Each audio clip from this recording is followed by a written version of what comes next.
Recovering the Lost Years by Rachel Gwilym. I hope you believe that you can still make a beautiful life for yourself, even if you lost many years of it to grief or darkness or a wound that wouldn't close. Bianca Sparacino. This quote recently appeared in my Facebook feed and it struck a chord with me. One of my most significant griefs is that I have spent the most part of the last 20 years building relationships with men who have been cruel. The cost to me and my children has been immense. Of course, it's complicated, because I wouldn't have these children if it wasn't for these men, and I'm profoundly grateful for my children in all their specificity.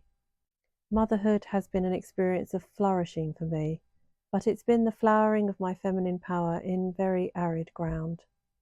My complicity in the circumstances of my life was brought into rude focus recently when I was called upon to support a friend needing to leave urgently because of the risk of harm from a violent partner.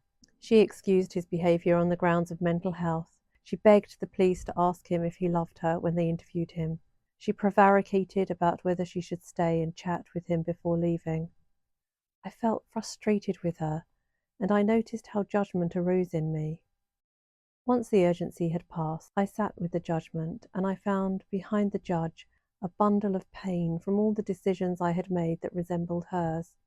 It was extremely uncomfortable, and I observed myself desperately trying to justify my behaviour, reason how differently were my circumstances, convince myself that in her situation I would have behaved sensibly. I had made a call to a domestic abuse helpline earlier in the day on my friend's behalf. The operator reminded me that it can take victims of abuse several attempts to leave, and despite all our support, she might decide to stay. This is known because domestic abuse follows a pattern. This recognition reminded me of a conversation I had had with a friend when I was trying to decide whether to pursue legal proceedings against my ex. I have a deep distrust of the family courts after a devastating decade-long experience exposed me and my daughter to harm from which I was seeking protection.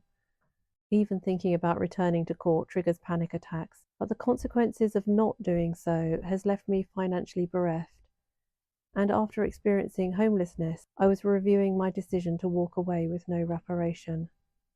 My friend held a very gentle space for me. He was of the opinion that whichever path I chose, it would be the right one. He didn't stand in judgment of me or my ex. This space of calm, no judgment, allowed me to step back from the drama and see it as just that, a dramatic act on the stage of life. In this particular theatre, my ex took the role of abuser and I played victim. I played my role well. I followed all the established rules. I found this recognition empowering in the first instance.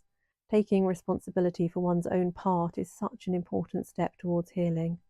It was also heartening to know that I wasn't alone in this experience. But today, as I grapple with the grief for the lost years, I feel downhearted about how depressingly predictable the protracted path out of abuse has been. As I recognise my part within the dynamic of the relationship, without a victim, there's no abuser. I can see how my outer circumstances mirror my inner work, unlocking the sanctum of the heart and allowing the gifts of love and beauty to unfurl have been key components of my recovery. I couldn't have made this discovery sooner than I have, and my task now is one of gently recognising that I let victim play the leading lady with her script adorned by culture and history and edited by personality and circumstance.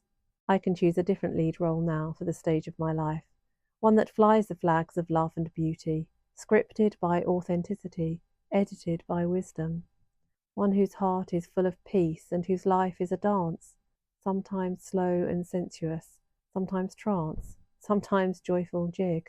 The metaphor of dance points us towards a place of deep healing. Song accompanies dance, guttural sounds accompany birth-giving, moaning accompanies lovemaking. Vocal sounds can give shape to our grieving too. I recently came across a grief yoga move that, when I tried it, reminded me of the keening I had witnessed women perform at a funeral I attended in Ethiopia. The sound in this contemporary practice is why, and the movement a rolling motion. The combination of sound and movement evoked in me sobbing like I've not cried in years.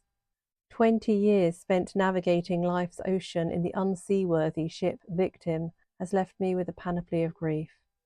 I'm allowing myself time to weep and keen for the lost years, without needing to identify in my mind what is specifically lost or weigh up the gains versus losses.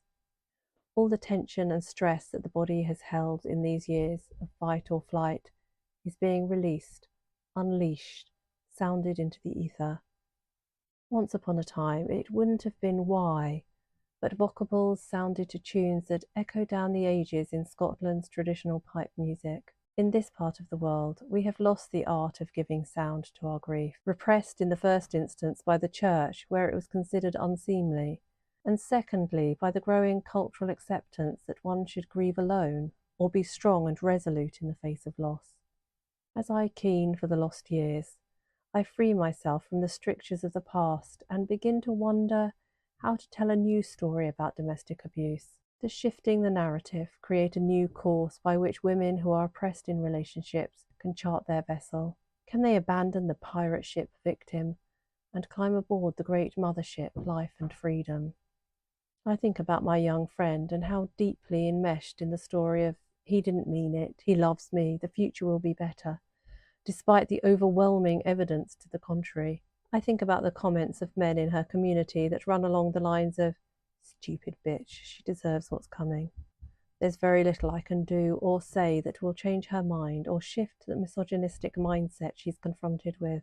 I realise that the only place a new map can be drawn is in the chamber of my own heart, where looking with the unswerving gaze of the soul at my own complicity in the story of Victim, and so thoroughly forgiving myself, can I offer anything to shift our cultural experience of domestic abuse.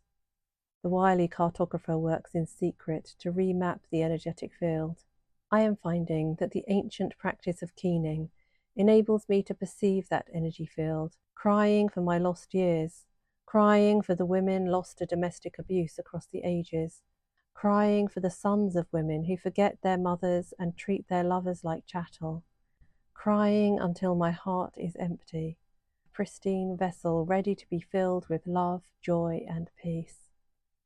If you are processing a history of domestic abuse and you want your heart to beat to its own wild rhythm, book a free session with me and find out how you too can find peace after abuse.